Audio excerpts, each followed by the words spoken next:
Selamat pagi para netizen dimanapun kita berada, salam inspirasi bagi kita semua. Ini menarik begitu kan, kenapa dari KIM Koalisi Indonesia Maju ada Gus Miftah yang kemudian ya keliling sana sini begitu kan. Ya salah satunya mereka ya Gus Miftah ya terlihat kecewa jumpa dengan Cak Kirun ya, kenapa begitu? Lihat saja kalau kita melihat dengan apa yang diungkapkan dari dari ex Putri Sakera ini, ternyata begitu kan ya, Cak Kirun ini pendukung Anies Baswedan, masuk dalam tim Anies Baswedan di situ begitu kan. Wajar kalau dia tidak mau begitu kan. Apa artinya? Ya kalau kita melihat dengan sebuah ungkapan begitu kan ya, dan ucapan dari Gus Miftah di situ begitu ya, ketika dia mau pulang bersalaman begitu kan ya, seolah-olah ada amplop yang isinya saya nggak tahu apa mereka begitu kan isinya, tapi yang jelas mereka seolah-olah ada penolakan apa begitu ya. Mungkin satu sisi ya, apakah isinya baju ya, teman-teman ya yang tahu komentar ya di bawah ini begitu kan ya, silakan begitu kan. Jadi artinya apa? Artinya Cak Kirun ini menunjukkan bahwa ya saya tidak mau mungkin sudah mendukung Anies Baswedan atau siapa begitu kan.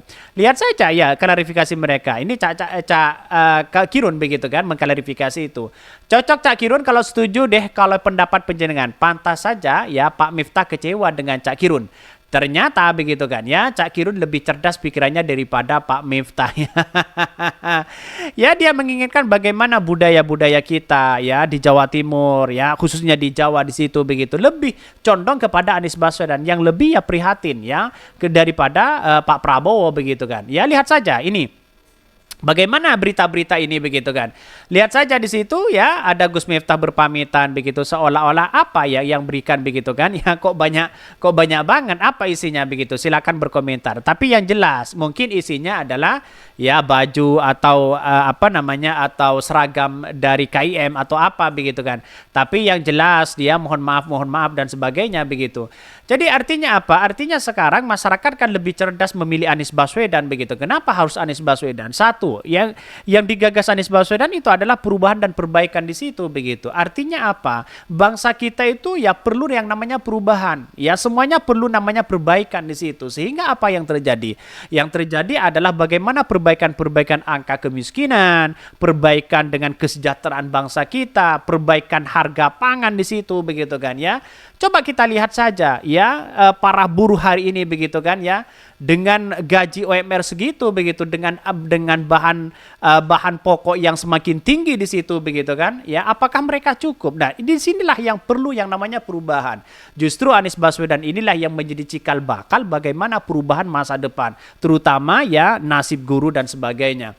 Cak Kirun ya pelawak ya, Kemlinti ya dan kocak ya, dibalik kekocakan mereka begitu kan, dia orang yang bermental akhlak ya, makanya dia memilih ya Anies Baswedan di situ.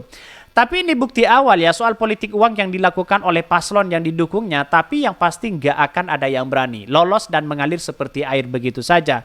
Ya yang namanya uang itu kita tidak tahu begitu kan ya, kalau main suap menyuap begitu kan ya, dengan angka yang fantastis miliaran di situ begitu, siapa yang tidak tergoda begitu kan.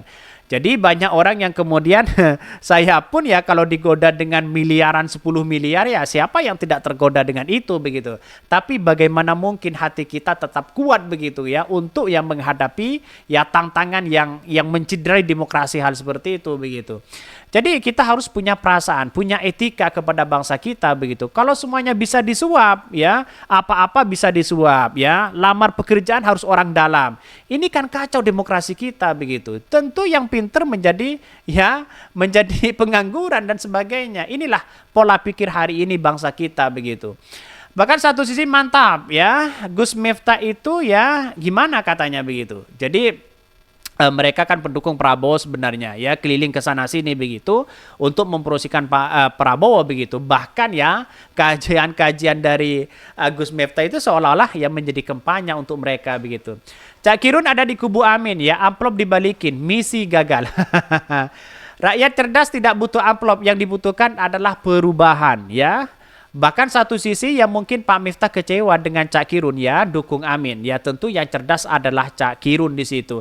Ya inilah pilihan demokrasi kita begitu. Jadi kalau kita melihat dengan hal itu begitu kan, apapun bisa menolak begitu. Apalagi dengan uang itu, apalagi suap menyuap seperti itu begitu. Saya kira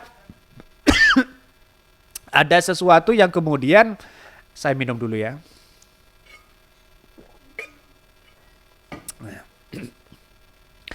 Ada sesuatu yang kemudian ya etika itu perlu di situ begitu. Ya jangan lagi kemudian mengatakan ya endas mau etik begitu kan.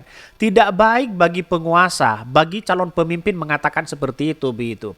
Jadi apa namanya, menurut saya pribadi ya Gus Miftah sudah keliling kemana-mana begitu kan ya. Mungkin saya rasa katanya menang satu putaran, tapi pada kayaknya begitu saya yakin tidak menang satu putaran, ya harus 2 putaran. Itu pun kalau Prabowo masuk di situ. Kalau Pak Ganjar dan Pak Anies Baswedan yang masuk ya kecewa mereka begitu. Pak Jokowi mau lari kemana coba kalau kalah ya? Bisa saja diadili oleh masyarakat Indonesia. Bahkan salah satu ya Cak Kirun ya 01 ya pakai tongkat itu gaya-gayaan atau emang apa katanya ya. Amplop dibalikin, apa maksudnya? Saya nggak tahu begitu. Amplop di dalamnya isinya apa, begitu kan ya? Apakah isinya uang, apa isinya baju, apa isinya? Saya nggak tahu begitu di situ. Tapi yang jelas ada amplop. Saya nggak tahu di situ. Tapi kelihatannya berat banget si amplop itu begitu. Kecut sedikit rasa stroberi, manis rasanya buah delima. Sungguh sakit meminta tak diberi, lebih sakit memberi tak diterima. Ini sampai ada pantunnya di sini begitu. Ya karena hari ini musimnya adalah pantun sanis, ini banyak yang melakukan itu begitu. Makin berani masyarakat menolak upeti yang sudah disiapkan dan malunya sampai diubun-ubun. Ini misi tidak berhasil. Lama-lama tugasnya langsung hilang ya. Jadi begini ya, saya meluruskan begitu kan. Dalam artian ya siapapun kalau sudah masuk dalam dunia politik begitu kan ya, itu ya satu, dia punya citra yang buruk. Citra yang buruk inilah yang kemudian masyarakat yang menilai di situ. Mau masuk ke apapun, masuk ke Anies Baswedan, masuk ke Ganjar, masuk ke Prabowo, itu lebih buruk. Apalagi ikut-ikutan begitu kan. Seharusnya bagi kami, bagi saya pribadi begitu kan, yang memberikan edukasi kepada para ulama, para kiai ya, para santri begitu. Saya bukan mengajari mereka, tapi bagaimana mungkin seorang kiai ya sebagai penyejuk di dalamnya begitu kan, bukan ikut-ikutan di situ begitu. Sebagai penyejuk, sebagai kontrol bagaimana kebijakan-kebijakan yang dilakukan oleh seorang calon presiden begitu. Seharusnya seperti itu begitu. Dan sekarang kan berbeda. Masalah ikut-ikutan politik dukung si A, si B dan si C, tapi pada kenyataannya berkomentar yang hal-hal yang aneh di situ begitu. Sehingga citra dari seorang ulama, citra dari seorang Gus di situ begitu kan ya, masyarakat ya menghiraukan mereka, apalagi ya katanya punya karisma yang sangat luar biasa. Kena politik hancur semua begitu kan, reputasinya sudah hancur, masyarakat sudah tidak begitu percaya begitu. Karena apa? Karena masyarakat hari ini lebih cerdas dibandingkan dengan para calon-calon pemimpin kita begitu kan. Salah dikit ya tidak didukung begitu. Jadi artinya apa? Etika itu perlu, apalagi para ulama, para kiai yang mendukung di situ. Mari bergandengan tangan bersama-sama. Kalau ingin perubahan dan perbaikan, pilih Anies Baswedan di situ begitu. Kalau ingin pilih keberlanjutan ya sama dengan Pak Jokowi hari ini, ya silakan pilih Prabowo begitu kan. Tapi saya nggak tahu soal Ganjar di situ begitu. Tapi pada hakikatnya saya ingin menekankan bahwa marilah kita bergandengan tangan di situ ya demi satu tujuan, demokrasi dengan yang lebih baik. Mungkin itu yang kami sampaikan ya. Tonton terus channel Hodari Podcast Rakyat ini karena ada berita-berita menarik dan viral setiap harinya. Salam para netizen, salam inspirasi bagi kita semua.